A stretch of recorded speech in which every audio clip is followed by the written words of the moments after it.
اچھا، پھر ایک سوال یہ بھی تھا کہ کتنے ہی ہم مدرسہ اٹینڈ کر رہے ہیں، کتنے عرصے سے نمازوں کے سلسلے میں اس کی فضیلتیں سن رہے ہیں، لیکن ابھی تک نماز میں اس طرح کی ایک سستی آتی ہے کہ جس طریقے سے یعنی کوئی بھی رغبت ایسے نہیں ہوتی کہ جس طرح ایک شوق ایک ہوتا ہے کہ کس طرح ہم نماز پڑھنے جا رہے ہیں، دل کے اندر ایک ولولہ پیدا ہو رہا ہے، دوڑ کے نماز کی طرف جا رہے ہیں، نماز کا انتظار کر رہے ہیں، یہ کیفیت ابھی تک پیدا نہیں ہوئی. تو نماز میں جو سستی ہے اس کا کیا کیا جائے؟ تو دیکھیے اس کے لیے بھی یہ سوال آیت اللہ بہجت سے بھی پوچھا گیا تھا.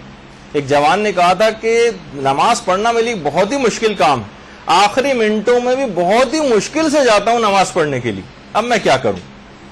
تو آیت اللہ بہجت نے جو نماز میں سستی کا علاج اس نوجوان کو بتایا. تو پہلا یہ 2 علاج بتائے، ویسے تو اور بھی بہت سارے ہیں لیکن کم سے کم 2 علاج. ایک تو فرمایا انہوں نے کہ قلل من شرب الماء، پانی کم سے کم پیا کرو. یہ بہت سے آرے افراد کو ہو سکتا ہے کہ آج کل کیونکہ میڈیکل سائنس آپ کو پتہ ہے کہ وہ بہت زیادہ ہم لوگ اسی کو زیادہ اوتھینٹک اور حجت سمجھتے ہیں، اگرچہ بہت سی روایات میں بھی زیادہ پانی پینے کی ممانعت ہے، لیکن یہ کہ بہرحال لوگ کہتے ہیں کہ بھئی اب زیادہ سے زیادہ پانی پینا چاہیے اور روزانہ اتنے گلاس تو ضروری پانی پینا چاہیے. ہو سکتا ہے کچھ عرصے کی سمجھ جتنی سائنس نے اپنے اندر تیزی کے ساتھ نظریات تبدیل کیے ہیں اور کسی بھی علم نے شاید اتنی تیزی سے تبدیل نہیں کی. تو بہرحال قلل من شرب الماء یعنی پانی کو کم سے کم پیو. بہت زیادہ پانی پینے سے بھی جو ہے وہ نماز میں سستی پیدا ہوتی ہے، کوئی نہ کوئی کنیکشن ہوگا کہ جس کی وجہ سے انہوں نے اس کو ذکر کیا ہے. دوسری چیز آیت اللہ بہجت نے اور فرمائی کہ قرآن کی ایک آیت ہے، بلکہ سورہ انعام کی آیت نمبر 133، وَرَبُّكَ الْغَنِيُّ ذُو الرَّحْمَةِ. یہ قرآن کی ایک آیت ہے کہ اس آیت کو زیادہ سے زیادہ پڑھا جائے تو نماز میں سستی اور کاہلی اور ایک جو بے اعتنائی سی پیدا ہوتی ہے وہ دور ہو جائے گی. وَرَبُّكَ الْغَنِيُّ ذُو الرَّحْمَةِ،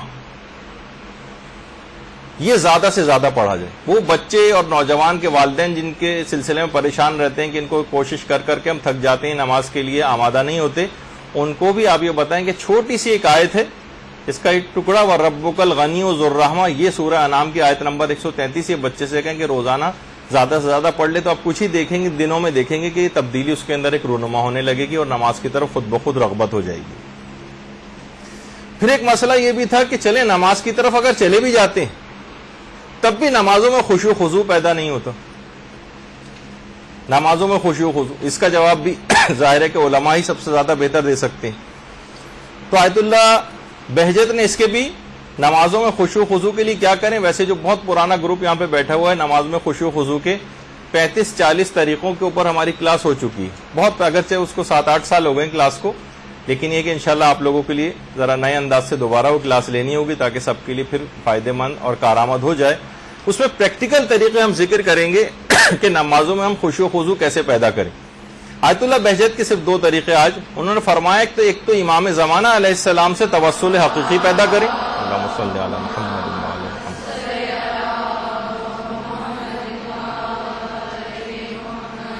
اور دوسرا یہ کہ نمازوں کو ان کے اول اوقات میں ادا کریں. پھر آپ خود دیکھیں گے کہ اگر آپ نے اس بات کا اہتمام کر لیا امام زمانہ سے توسل حقیقی کیسے پیدا کریں، خود ایک ذرا تفصیلی موضوع ہے جو انشاءاللہ 15 شعبان کے سلسلے میں جو امام زمانہ سے متعلق ہماری ایک نشست ہوگی اس میں اس بات کو ذکر کریں گے.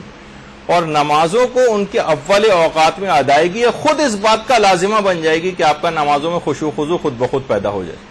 یہ اس وقت ہوتا ہے کہ جب آپ نمازوں کو بہت زیادہ لیٹ کرتی ہیں، ڈیلے کرتی ہیں، کاموں پہ کام کرتی چلی جا رہی ہیں، اپنے گھریلو اور نماز کو پس پش ڈال کر آخری اوقات تک پہ کھینچتی ہوئی لے جاتی ہیں، تب یہ ایسا ہوتا ہے. اگر اول وقت میں ادائیگی کا اہتمام ہو تو خود بخود خشوع و خضوع پیدا ہو جائے گا.